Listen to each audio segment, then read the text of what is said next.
Hey, what's up guys? Gorilla checking in.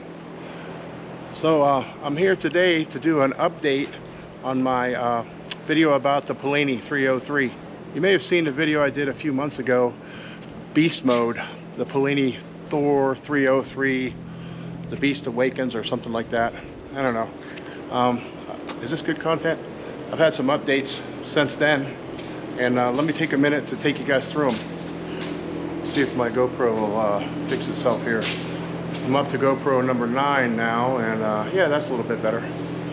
So anyway, my buddy Dave got a Fly Product Zenith trike with the Polini 303 on it, and he let me do some flying. He let me do some tandems on it, and let me do the first test flight on it. So I took his wife for a ride, and I think I took his brother for a ride.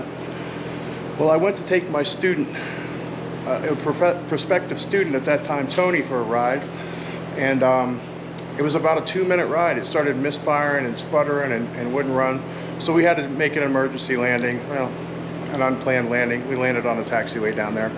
Fortunately, we hadn't left the airport.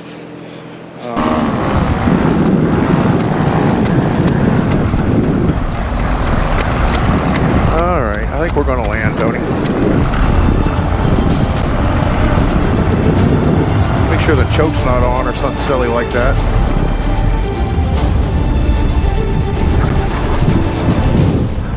Oh wow, that was pretty badass.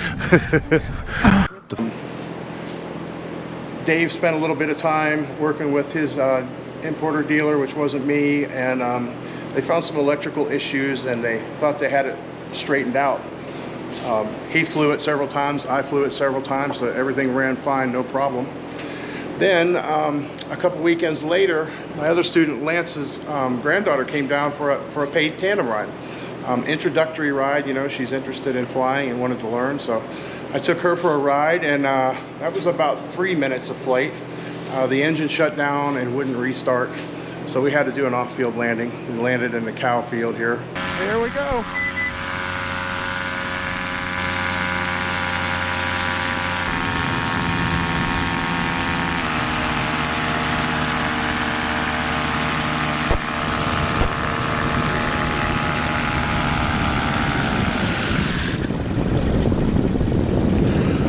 We're gonna have to land.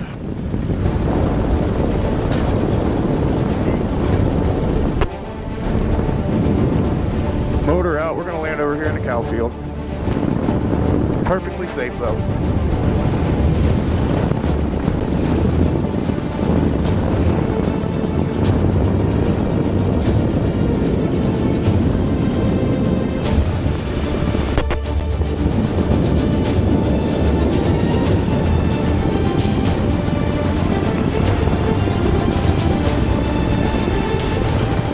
And here we go. Might be a little bump. A little bit bumpy.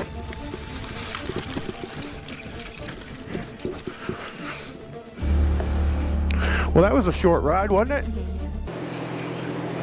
After that, he went through it some more, found some more suspected wiring issues. We never really got a definitive answer on why it quit, but after that, it started up and ran perfectly. He's got probably 6 or 7 hours on it since then without any problem. So anyway, leap forward, I had ordered a tandem trike with the Polini 303 on it, so mine arrived, and I was excited. I love the trike, it's beautiful. By the way, this has nothing to do with the trike manufacturer, HS.com. They supplied the trike, and we supplied the motor. I'll leave my local importer completely out of it because his service has been phenomenal. He's been right on top of everything. So anyway, I got my Polini 303 trike, and I started doing the break-in flights, 40-to-1 mixture, not maintaining full throttle for any period of time, and I did a couple flights. I landed because I was going to make a adjustment to my propeller pitch, and the thing would never start up again. We spent the whole afternoon just diagnosing everything, fuel and air and spark. It just wouldn't start. Eventually we tore it apart and found out that it had overheated and the rings had seized on it.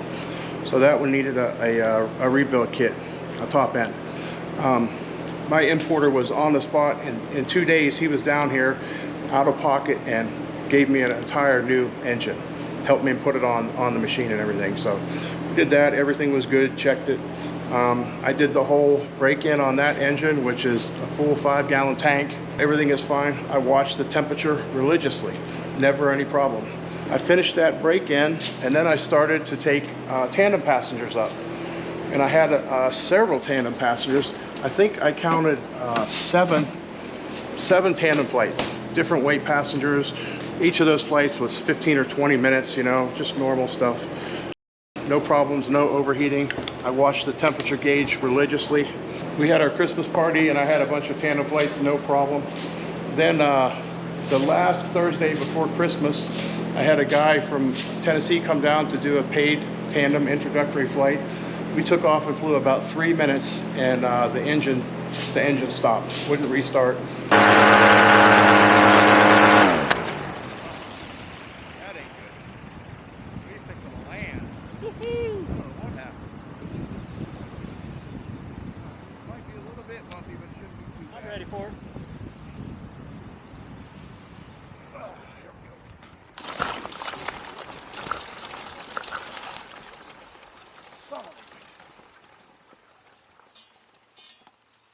We landed off field, had to drag the machine out several miles. No fun. When we got this one back and looked at it, we found that Polini engine number 2 that was running perfectly cool for some reason leaned out mid-flight and burnt a hole right in the top of the piston. But anyway, that's the story. And my question is, what is Polini going to do about it? Now, on the first failure, the first problem where the ring seized, they said that the oil was not mixed properly, or I was using the wrong oil, or something ridiculous like that. I've been doing this long enough. I know how to mix oil. My importer even asked that I switch from Motul, that I switch to Sabre, and I did.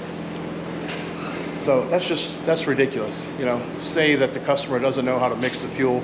That's just out of control.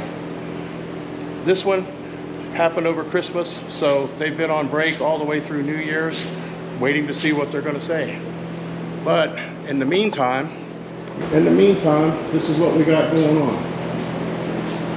This is my Polini. It has a hole burnt in the cylinder. All right. This is a Polini that I sold to a student of mine that only has a few hours on it. But what's next? How long till it blows up? This is a Fly Products trike that my customer has also purchased a Polini for. This one's a dual ignition model. And then I have another trike on the pallet here that's waiting for its Polini to arrive. Now, what am I supposed to do with all this junk? So what happens when I sell this to somebody? When I sell this to a customer and it blows a hole in the piston like that. What do you got to say, Polini? Not good.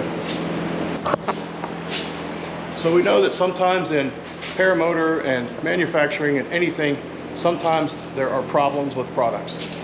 That's not so much a problem. The problem is how the company addresses the problem and how they treat the customers, and if they're willing to admit there's a problem to start with and fix it. I can tell you, I'm not very comfortable flying on one of these anymore. You know, it's a paramotor, so an off-field landing is relatively safe because we fly over landable terrain all the time. But it adds a certain risk of danger when you have to make an unplanned landing, and now I have 3 of them on these engines. So you can imagine what my comfort level is on that. So we'll see what happens. They're going to fix it and make it right and give us some sort of solution to the problem, or we're going to see a Vitorazzi Cosmos or several of them around here real soon. We'll keep you updated, YouTube. Peace.